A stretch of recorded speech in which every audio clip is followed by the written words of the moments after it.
Ever wondered what would happen if the evil monkey from Family Guy actually followed through with the threats that Chris thinks he's leveling? But I don't want to go to my room. There's an evil monkey in my closet.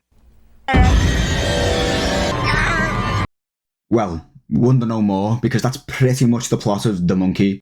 A horror comedy, I think, anyway. We'll come back to this point of tone and genre later. Written and directed by Osgood Perkins, who also wrote and directed the 2024 Nick Cage horror box office smash, Longlegs. The Monkey is based on a short story by Stephen King and tells the tale of a demonic toy monkey which, upon having its key turned, selects an unwitting victim to die in the most horrific, over-the-top fashion imaginable. It also seems to enjoy tormenting specific people and perhaps even particular familial lineages. You almost get some sense that Perkins is vaguely laying out some mysterious lore which he could explore in future projects. The film centres around twin boys whose father, played in a cameo by Adam Scott, seemingly left them the monkey as a family heirloom. The boys quickly realise that bad things happen whenever the monkey is around, and try as they might, the toy seems impossible to either destroy or evade.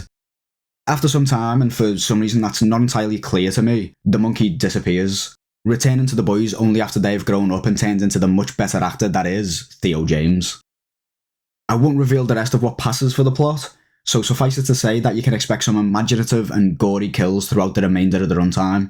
So if that sort of thing floats your boat, then this film might be for you. For me though, honestly, I can't say I was too impressed.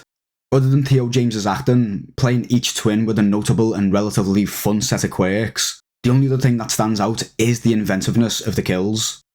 Although honestly, it's nothing we haven't already seen before in the likes of the Final Destination franchise. The film reads like a mashup of Final Destination, Needful Things, Scream, and Cabin in the Woods, and the result is just a tonally balked end product. While it's clear that the protagonists in Final Destination are genuinely in fear of their lives as they try and find increasingly desperate ways of escaping death's clutches, The Monkey didn't give me that impression much at all. In fact, almost no character ever really seems to be bothered about death in almost every instance in which it happens, even when it happens in gruesome ways right in front of them. It's a universe seemingly populated by sadomasochistic psychopaths, which begs the question, why should the audience care when they die? This is a relevant point when we also consider other better analogues like Scream and Cabin in the Woods. Although both films offer a satirical exploration of their respective genres, both sets of protagonists fear for their lives, which offers the audience the chance to actually relate to the characters they're following on screen. And what's more, this doesn't get in the way of either the gruesome kills or the comedy. Both films are able to blend the tones of horror and comedy without one detracting from the other. In the case of Scream, there's also the additional element of the classic whodunit trope, while in Cabin in the Woods, the audience is strung along through a compelling, layered mystery. In The Monkey though, both the fundamentals of horror and comedy just fail completely. The film isn't the least bit scary because you can't care about any character because of the aforementioned psychopathy and just general unlikability factor.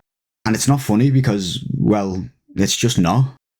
There's at best enough material to elicit a muffled chuckle, but I don't think any film can achieve the heady heights of being called a comedy if it only provokes the same amount of laughter as a middle-aged non-binary feminist comedian shouting as loud as she can about vaginas.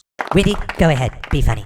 Say something funny, Wendy. We can't wait. I'm not funny. Hey, girls are funny, Wendy, okay? Get over it. Just do women's comedy stuff, talk about my vagina a lot. If I was to offer a recommendation which no one asked for or wants, I'd suggest you just watch the trailers, which honestly contain every single significant event in the film, including its funniest scene. Oh, fuck. We're going to finish off these reviews with some quick ratings of each important aspect of the film, including plot, world building, dialogue, characters, acting, direction, and finally, genre-specific elements. For plot, the concept is way better than the execution. 3.5 out of 10. For world building, it's not clear why no one cares about the murders, except when they do, and the monkey's disappearing act goes unexplained. 2 out of 10. For dialogue, this was clearly meant to be quirky and dark, but it just comes across as janky and confusing. 4 out of 10. In terms of characters, it's probably the most confusing element of the film. No one reacts like a normal human, and we don't get to know or care for any of them. 1 out of 10. In terms of acting, Theo James is the only highlight. He gets all of the points for this category as there's really no one else to even discuss. The child actors were fine.